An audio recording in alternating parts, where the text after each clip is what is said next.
All right. Nehemiah chapter number 12 is where we're going to be this morning. Nehemiah chapter number 12. We're going to continue on.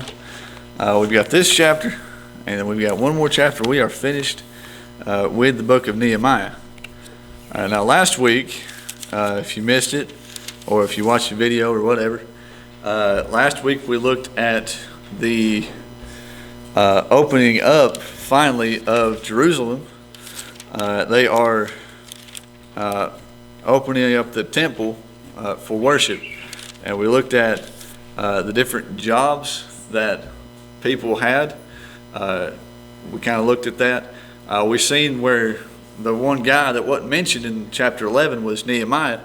And I want you to kind of keep that in mind in that chapter, that Nehemiah wasn't mentioned. We just looked at the people that worked. Now, I mentioned that everybody had a job to do last week in chapter 11.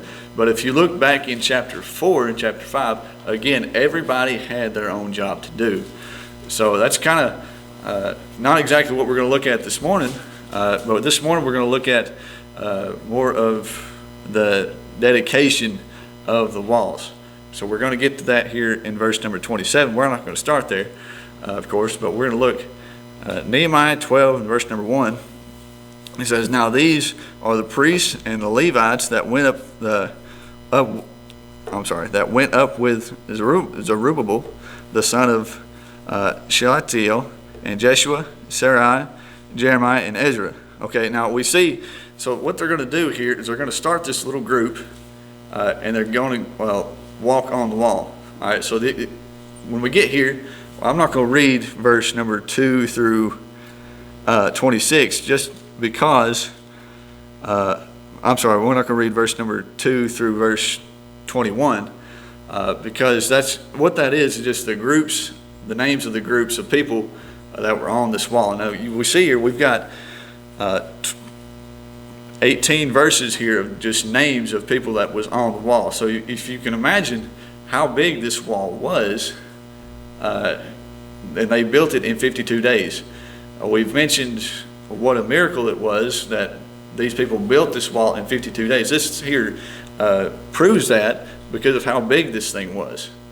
52 days to build a wall that can hold this many people is outstanding, especially in this time where they took just the stuff that was there and built it up.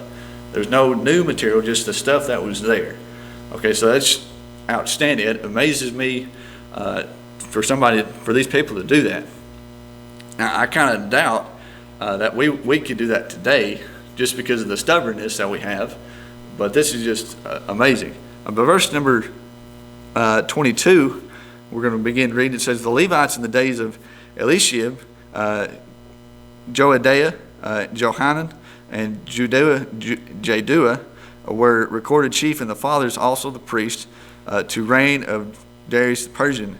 The sons of Levi, the chief of the fathers, were written in the book of Chronicles, even until the days of Johanan the son of Eliashib."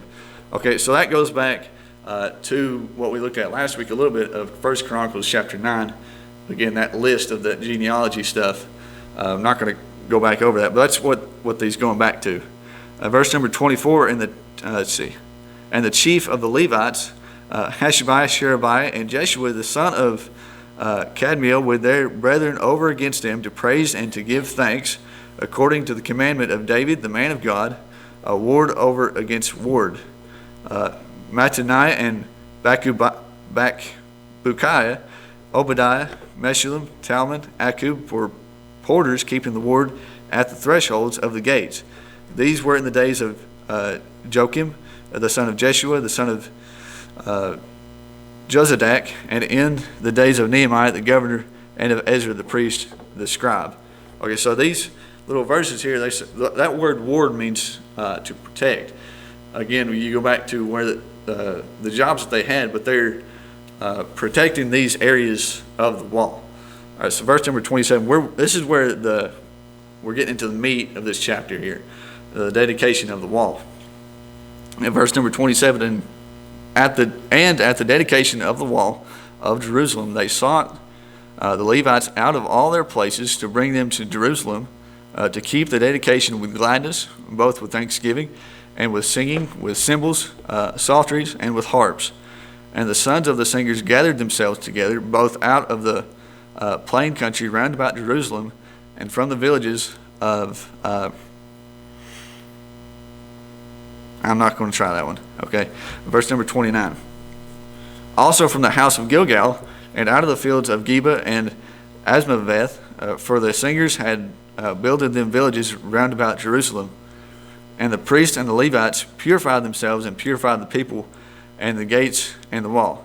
All right, so we look at this. If you know anything about the Levites and the priests, the only ones that were in the temple, that were allowed in the temple, were the Levites and the priests. Okay, but before they done anything ceremonial-wise, they had to purify everything. So this being a ceremonial process, they did purify the wall and the people, because that's what they were going to do. All right, so verse number 31. Then I brought up the princes of Judah upon the wall, and appointed 2 great companies of them that gave thanks, whereof one went on the right hand upon the wall toward the dung gate, and after them went Hosheab and half the princes of Judah, and Ezra, and Meshullam, Judah, and Benjamin, and Shemaiah, and Jeremiah, and certain of the priest's sons with trumpets, namely Zechariah, the son of Jonathan, the son of Shemaiah, the son of Mattaniah, and the son of Micaiah, the son of Zachar, the son of Asaph, and his brethren Shemaiah, and Azrael, Miliel, Gileali, I don't know that one, Nethanel, and Judah, and Hananiah, with musical instruments of David, the man of God, and Ezra the scribe before them. Okay, so they're up on the wall, and we've got this first group of people here. We've got 2 different Ezras here. The first Ezra was not Ezra the priest, but that is a different person. If that was a little confusing for some of you to call it that. But Ezra is in the front. Yeah, he's in the front of this group, and he's going, I think, I don't remember which way he was going on the wall, but this group was going one way. I think he was going east, if I'm not mistaken. But he was going to take that group and go that way around. That is the process of this dedication of the wall. All right, verse number 37, we find the second group of people, and they're going to go the opposite way. All right, and at the fountain gate, which was over against him, they went up by the stairs of the city of David, at the going up of the wall above the house of David, even unto the water gate eastward. Okay, so this group is going eastward. Okay, verse number 38. And the other company of them that gave thanks went over against them, and I after them, and the half of the people upon the wall from beyond the tower of the furnaces, even unto the broad wall. And from above the gate of Ephraim, and above the old gate, and above the fish gate, and the tower of Hananiel, and the tower of Maya, even unto the sheep gate, and they stood still in the prison gate. So stood the 2 companies of them that gave thanks in the house of God, and I and the half of the rulers with me. All right, so we've got these 2 groups here. One of them goes east, one of them goes west, and they meet at the temple. All right, so this group, the first group, we got Ezra, the priest, in front of the group. All right, in this group, we find Nehemiah in the very back of the group. So you've got this whole group. 2 of the major keys here in this book, one in the front, one in the back. All right, so verse number 41. Oh, by the way, like I said, they met at the temple, but none of these people, except for the Levites and the priests, could go in. All right, so that we've kind of covered that a little bit. Verse number 41, and the priest Eliakim and Messiah, Miniam, Micaiah, Eloniah, Zechariah, and Hananiah with trumpets, and Messiah and Shemaiah, and Eleazar, I guess, I don't know, and Uzi, and Jehonan, and Malachijah, and Elam, and Ezer, and the singers sang loud, and Jezariah, their overseer. All right, so they're at the temple, and they were beginning their dedication. So we've got musical instruments, we've got singers. So this is kind of the beginning of it. Verse number 43, and also that day they offered great sacrifices and rejoiced, for God had made them rejoice with great joy. The wives also and the children rejoiced, so that the joy of Jerusalem was heard even afar off. So we've got this singing, and we've got these playing, and we've got musical instruments, and you can hear them afar. That's how loud they were. You can hear them. Again, this wall is huge, and this city was, the city of Jerusalem was a pretty good-sized city. So you just kind of tell how loud these people were. So just kind of use your imagination a little bit of how loud they actually were. But for verse number 44, and at the time were some appointed over the chambers for the treasures, for the offerings, for the first fruits, and for the tithes to gather into them out of the fields of the cities the portions of the law for the priests and Levites. For Judah rejoiced for the priests and for the Levites that waited. And both the singers and the porters kept the word of their God and the word of the purification according to the commandment of David and of Solomon his son. For in the days of David and Asaph of old, they were chief of the singers and songs of praise and thanksgiving unto God. And all Israel in the days of Zerubbabel and in the days of Nehemiah gave the portions of the singers and the porters every day in his portion. They sanctified holy things unto the Levites, and the Levites sanctified them unto the children of Aaron. All right, so we go back to verse number 44. We find here more jobs that were given at this time. We've got chambers of the treasures. You've got the offerings for the first fruits and for the tithes, to gather them out in the fields of the cities, the portions of the law for the priests and Levites. For Judah rejoiced for the priests and for the Levites that waited. All right, so you go back to chapter 11. We find the king made sure that the singers got their part as far as their pay goes. That promise was kept to these people. But if you go back to the very ending of verse number 44, the priests and the Levites did not get that, simply because they were doing work for the Lord. They were doing it voluntarily. God called them, because they were Levites. The Levites were the priests. So their pay was the offering after everything was done for, as far as sacrifices go. That was what they were waiting on here in verse number 44. Verse number 45, and both the singers and the porters kept the word of their God and the word of the purification according to the commandment of David and of Solomon and his son. So we got, again, that ward means simply to protect. They protected the singers kept their promise to do their job, and the porters, the gatekeepers, to keep protecting the city from the gates. You got, as just as far as a reminder, those gatekeepers were on north, east, south, and west side of the city. So they had an eyeball of just about everywhere around the city as far as protection goes. And then verse number 46, it says, for in the days of David and Asaph of old where there were chief of the singers and songs of praise and thanksgiving unto God. We look at this, we go back to, they again go back to the time of David and Solomon and Asaph. David was a musician. Asaph, you look in, I think it's chapter 10, chapter 9, 10, 11, one of the something. Asaph was the song leader. And you go to the book of Psalms, most of the Psalms were written by David, but that we know that the Psalms were actually songs written by David. So that's kind of what that was referring to here, the songs that were written by David. I think some of them by Asaph.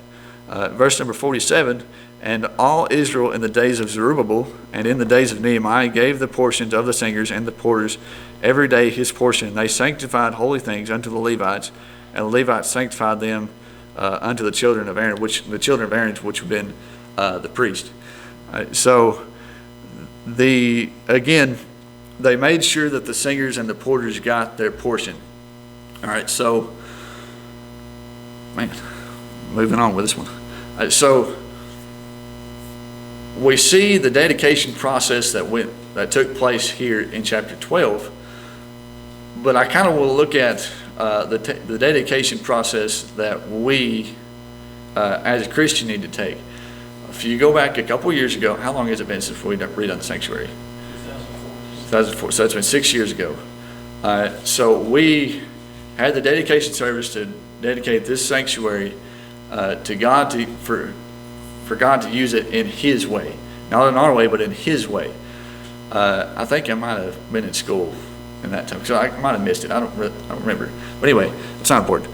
But we done that to say, all right, God, even though we want to make your sanctuary look pretty and look good and everything, we want you to move and have just have your way as we go forward from then on. And we've seen that in the past few years. We've seen God do miraculous things. And we see that here in Nehemiah.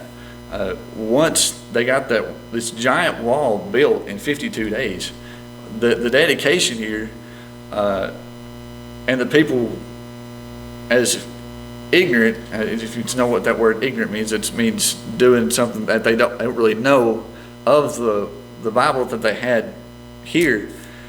For them to go from, we see how far they've come as far as learning this stuff. So I want to look at that. We want to kind of wrap this up here and look at us, how we're dedicating our life to do that, to do like this, what they're doing. Saying, okay, I'm going to get rid of some things in my life, and I'm going to serve God more than what I have been.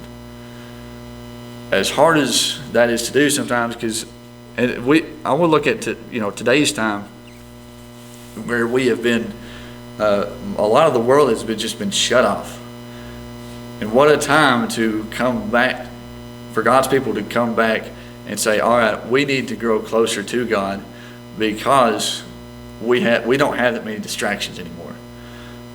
Sports is a big thing. As far as myself goes, this is baseball season. There's no baseball going on. I'm pretty disappointed. But when you look at that and you say, all right, since this is not happening, how much more time am I spending in the Word of God, trying to learn more like these people were doing? Trying to learn more about the law that was going on here, or just trying to learn different things that I can grow spiritually in. We as human beings tend to lack in some things as far as this goes, and that's going to happen just because we are human beings. But I want to use this as specifically this chapter as an encouragement. To look at these people and say, all right, these people didn't know really anything about the Word of God, but yet they had a desire to learn the law of Moses. They had a desire to work, even though there was no profit coming along with as far as money goes. And even back in chapter 4, chapter 5, they had the building tool in one hand and the sword in the other. They kept going. They kept saying, all right, we're going to keep doing this because we know, we trust this guy Nehemiah, as far as hoping that God, he's wanting to do God's will, and he was. But they kept going because they had that much faith in God. Now we take that and we say, all right, the storms of life that come, we don't know what we're doing, we don't know how to handle this certain thing, but we have this dedicated life that we say, all right, I've got enough faith to say, I'm not worried about this thing. God's going to take care of it. And throughout this whole ordeal that we've been going on the past few weeks, me personally, I have not been worried about this thing, because not that I've got a truly dedicated life to Christ, but the fact that I know that God can take care of it. That's where a lot of this, our faith, comes into play. How many times has our faith been tried the past couple of weeks because our churches have let out and not come back yet completely? It's a pretty trying time, if you ask me. But I know that looking here and looking at what God has done since we've dedicated this sanctuary, that God's going to take care of us. So, and I know that's easier said than done, but God's going to take care of us.